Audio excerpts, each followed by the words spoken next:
Assalamualaikum warahmatullahi wabarakatuh.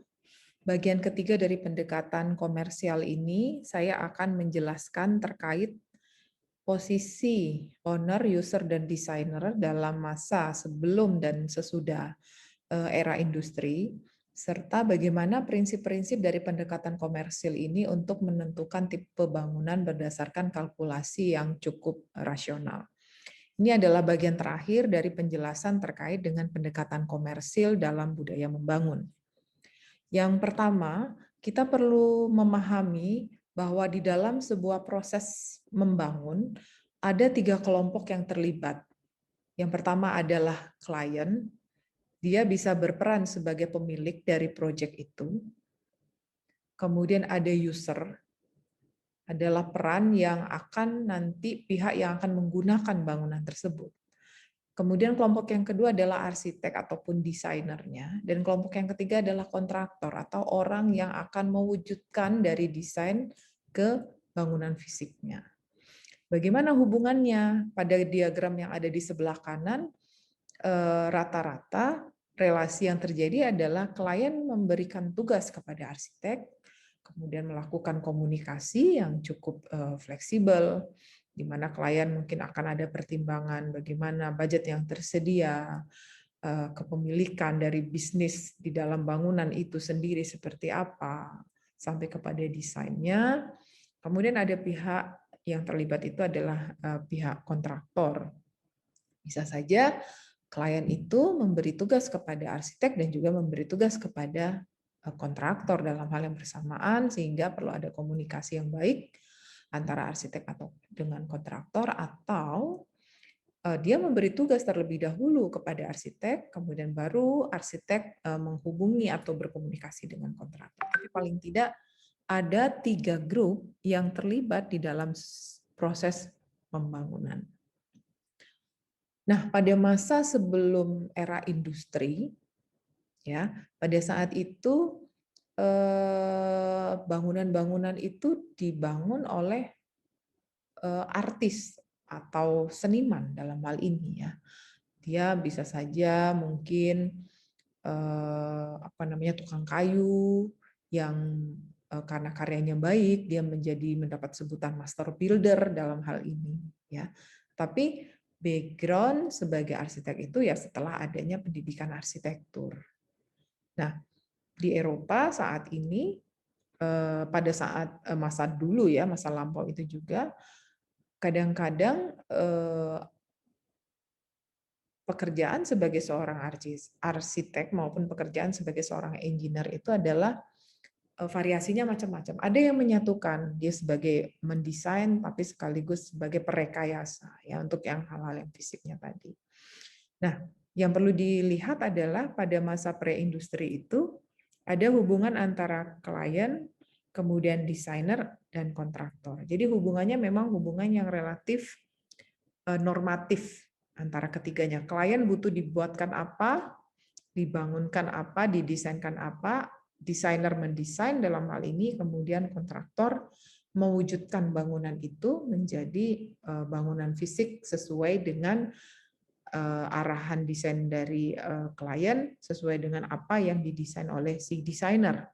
Akan tetapi pada masa revolusi industri, ya, klien ini tidak hanya sekedar pemilik maupun penggunanya saja, tetapi juga ada investornya yang mendanai dalam hal ini. Ya, bisa jadi dia mendanai bangunan yang akan menjadi milik seorang owner dalam hal ini. Kemudian tetap ada desainer. Kemudian dalam proses konstruksinya, karena banyak sekali komponen yang dipertimbangkan, tipologi bangunan itu juga berkembang, ada yang namanya manajemen konstruksi ikut terlibat di sana. Karena apa? Pekerjaan-pekerjaan yang dilakukan tidak hanya di level bangunan rumah tinggal satu lantai saja, tapi bangunan yang sudah berlantai banyak yang itu membutuhkan ekspertis yang tidak hanya di bidang konstruksi fisik maupun desain bangunannya saja, ya. Jadi model-model ini model pada masa revolusi industri itu sudah ada variasi keterlibatan orang dalam sebuah proses bangunan, ya. Biro-biro arsitek pun juga mulai bergerak kepada modernisasi. Sehingga banyak yang mengatakan juga bahwa bangunan-bangunan pencakar langit yang pertama kali dibangun di Chicago itu sebenarnya bukan karya dari arsitek, tapi dia adalah karya dari apa ya namanya produksi industrialis dalam hal ini. Nah, kemudian kita lihat tradisional dan design build untuk project delivery, ya. Kalau Anda lihat di sini, ketika kita apa ya melihat posisi owner dan desainer serta kontraktor dalam hal ini dalam pendekatan project-project tradisional, ya owner berhubungan dengan desainer, kemudian desainer juga berhubungan dengan subkonsultan, atau owner berhubungan dengan kontraktor, dia sudah punya desain, dia mengkontak oleh kontraktor, kemudian ada subkon yang mendukung pekerjaan kontraktor itu. Nah, kemudian ada juga model membangun dari design build project delivery, ya, model kedua.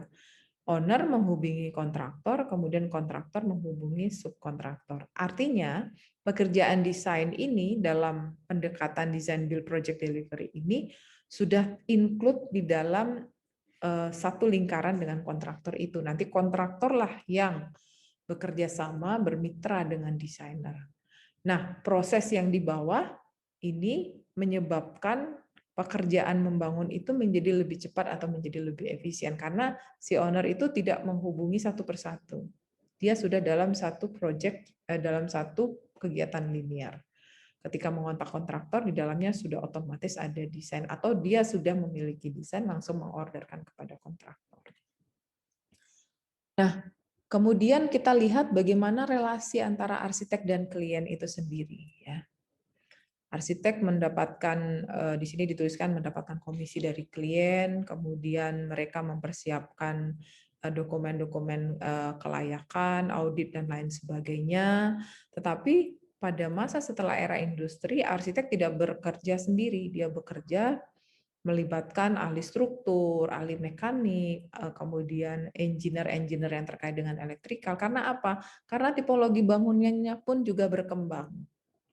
Tidak hanya dapat diselesaikan oleh satu orang arsitek. Ketika membangun bangunan pencakar langit, ya perkaranya adalah harus melibatkan pertimbangan struktur, orang yang paham material, orang yang paham bagaimana sistem infrastruktur, dan lain sebagainya. Jadi relasinya memang mereka menerima tugas dari klien dalam hal ini, tetapi dalam pengembangan desainnya, ya mereka akan berkoordinasi dalam satu tim desain yang tidak hanya ada arsitek di dalamnya.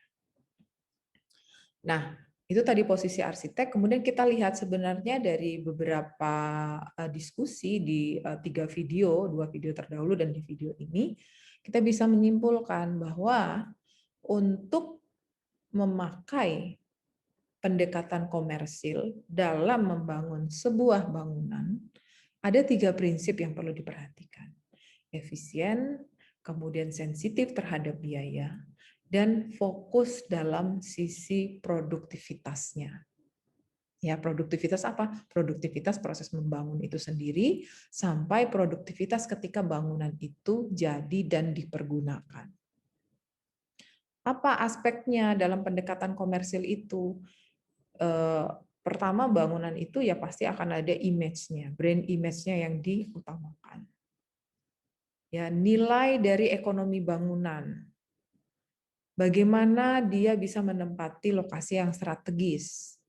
Bagaimana aspek keselamatan dan keamanannya? Kemudian ada aspek kenyamanannya juga, prinsip-prinsip kenyamanan termal, pencahayaan, audio, dan sirkulasi, itu menjadi aspek dalam pendekatan komersial. Kemudian karena sensitivitas terhadap biaya, maka dibutuhkan periode kebutuhan akan bangunan itu untuk masa yang panjang. Ya, tergantung dengan kondisi potensi dari lokasi itu jelas. Kemudian kondisi sosial budaya juga jelas, dan pengembangan teknologi. Baik, ini adalah satu contoh Hope on Alvarado, satu proyek yang baru saja selesai di tahun 2020. Pendekatan komersial yang dipakai dengan strategi menggunakan sistem modular, ya. Bagaimana modul-modul hunian itu diproduksi di tempat lain, kemudian diangkat dengan transportasi ke lokasi proyek, kemudian diinstalkan. Apa yang terjadi? Yang terjadi adalah dia bisa mengakomodir skala bangunan yang lebih besar dalam tempo waktu produksi yang lebih singkat. Ya, ini ada satu contoh bangunan yang baru saja selesai dibangun. Baik, sekian saya pikir untuk penjelasan terkait dengan pendekatan komersil. Dari tadi di video pertama, video kedua saya juga sudah menjelaskan bagaimana kesejarahan munculnya pendekatan komersil, bangunan komersil dipandang sebagai sebuah aset komersil itu seperti apa, termasuk tipe-tipenya, kemudian bagaimana peran pemilik, kemudian desainer, pengguna dalam sebuah bangunan masa sebelum dan sesudah revolusi industri, era industri, dan yang terakhir adalah prinsip serta aspek-aspek dari pendekatan komersial itu. Semoga penjelasan saya bisa memberikan pemahaman terkait bagaimana pendekatan komersial itu bisa digunakan di dalam sebuah proses membangun. Terima kasih atas perhatiannya. Wassalamualaikum warahmatullahi wabarakatuh.